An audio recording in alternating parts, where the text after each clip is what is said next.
Φίλες και φίλοι, γεια σας. Είμαι ο Βασίλης και σας καλωσορίζω στο κανάλι των Baron V Stories. Σημερινό μας βιβλίο, ποιος πήρε το τυρί μου, του Spencer Johnson, στα ελληνικά από τις εκδόσεις Κλειδάριθμος.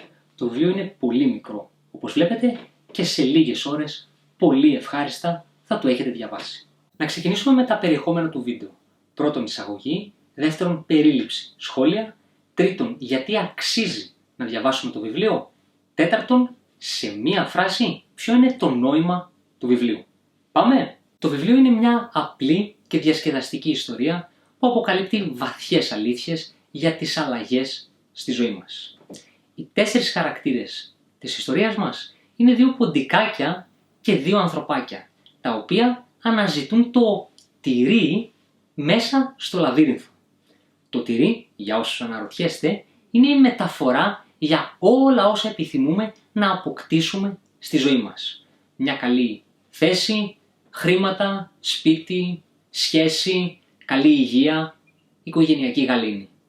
Πράγματα τα οποία πιστεύουμε ότι θα μας κάνουν ευτυχισμένους. Ο λαβύρινθος, από την άλλη, είναι το μέρος στο οποίο αναζητούμε όλα όσα επιθυμούμε. Είναι ο εργασιακός χώρος, το οικογενειακό περιβάλλον, η ίδια η κοινωνία μας. Η ιστορία ξεκινάει με τους χαρακτήρες μας να έχουν βρει το τυρί τους. Εδώ μπορούμε να σκεφτούμε τι σημαίνει αυτό στην πραγματική ζωή για εμάς. Τα ποντικάκια συνέχιζαν την πρωινή ρουτίνα τους, επιθεωρούσαν τον χώρο που βρίσκονταν το τυρί για να παρατηρούν και τις μικρές αλλαγές που συνέβαιναν. Τα ανθρωπάκια κάθε μέρα έβρισκαν το τυρί τους και ήταν τόσο σίγουρα ότι και την επόμενη θα το βρουν. Με τον καιρό, η αυτοπεποίθησή τους είχε εξελιχθεί σε αλαζονία. Τόσο πολύ είχαν βολευτεί που δεν παρατηρούσαν τις μικρές αλλαγές που συνέβαιναν. Τα ποντικάκια, μία μέρα φτάνοντας στον τυροσταθμό, ανακάλυψαν ότι το απόθεμα τυριού είχε τελειώσει. Αυτό όμως δεν τους προκάλεσε έκπληξη, καθώς έβλεπαν από καιρό το απόθεμα να μειώνεται μέρα με τη μέρα. Έτσι είχαν προετοιμαστεί για το αναπόφευκτο, γνωρίζοντας ενστικτωδώς τι έπρεπε να κάνουν. Χωρίς να πολυαναλύουν τα πράγματα, έτρεξαν κατευθείαν να βρουν νέο τυρί. Τα ανθρωπάκια, όπως κάθε μέρα, έφτασαν με το πάσο τους πιο αργά. Δεν είχαν καν προσέξει ότι το απόθεμα μειωνόταν μέρα με τη μέρα. Θεωρούσαν δεδομένο ότι θα τους περιμένει. Θεωρούμε ως δεδομένο, λοιπόν, πράγματα που έχουμε και, όπως αντιλαμβανόμαστε, δεν είχαν προετοιμαστεί για αυτό που θα συναντούσαν. Φώναζαν και τσίριζαν, λες και το τυρί θα επέστρεφε με αυτή τους τη συμπεριφορά. Έκλαιγαν και έλεγαν πως δεν τους είχαν προειδοποιήσει ότι ήταν άδικο και πως δεν είναι σωστό αυτό που συνέβη. Τα ποντικάκια είχαν περάσει στη δράση αναζητώντας νέο τυρί. Τα ανθρωπάκια, αντί να κάνουν το ίδιο, έψαχναν στον άδειο χώρο μήπως κάποιος είχε κρύψει το τυρί. Έκαναν κάθε μέρα το ίδιο πράγμα, περιμένοντας διαφορετικό αποτέλεσμα. Σαν να πηγαίνουμε στην εργασία που μας απέλυσαν και περιμένουμε να μας προσλάβουν ξανά. Αρνούνταν την πραγματικότητα. Πράγμα που συμβαίνει σε όλους εμάς. Και νομίζω στην ψυχολογία υπάρχει ένας όρος για όσους αρνούνται την πραγματικότητα. Όσοι και όσες είστε ψυχολόγοι, γράψτε σας παρακαλώ στα σχόλια ποιος είναι αυτός ο όρος. Τα ποντικάκια τελικά βρέθηκαν σε μια νέα περιοχή όπου δεν είχαν ξαναπάει. Βρήκαν το μεγαλύτερο απόθεμα που είχαν συναντήσει στη ζωή τους. Αν δεν είχε τελειώσει το παλιό τυρί, θα έβρισκαν το νέο. Σε κάποια στιγμή το ένα από τα 2 ανθρωπάκια, ο πρωταγωνιστής μας, αναρωτιέται μήπως πρέπει να σταματήσουν να αναλύουν τόσο πολύ τα πράγματα και να ψάξουν να βρουν νέο τυρί.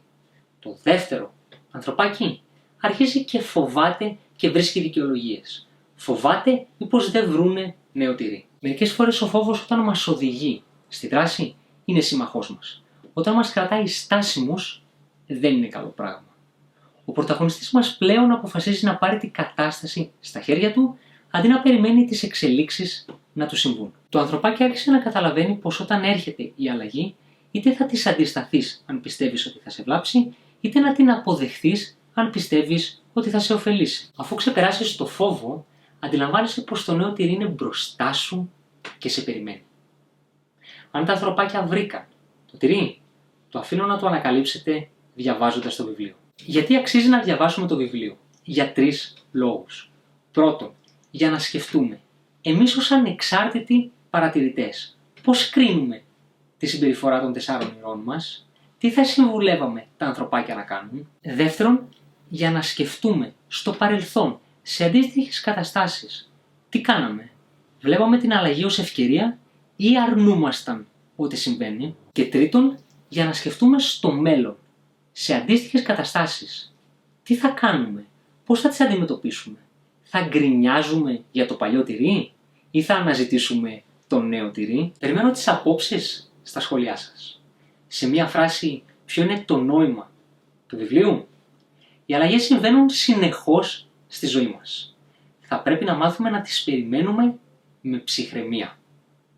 Και όταν έρθουν, θα πρέπει να τις δούμε ως ευκαιρία για να βελτιώσουμε την κατάστασή μας, τη θέση μας. Εσείς τι θα κάνατε αν δεν φοβόσασταν? Ποιο είναι το παλιό σας τυρί? Περιμένω τα σχόλιά σας, τις ερωτήσεις σας, προτάσεις για μελλοντικά βίντεο.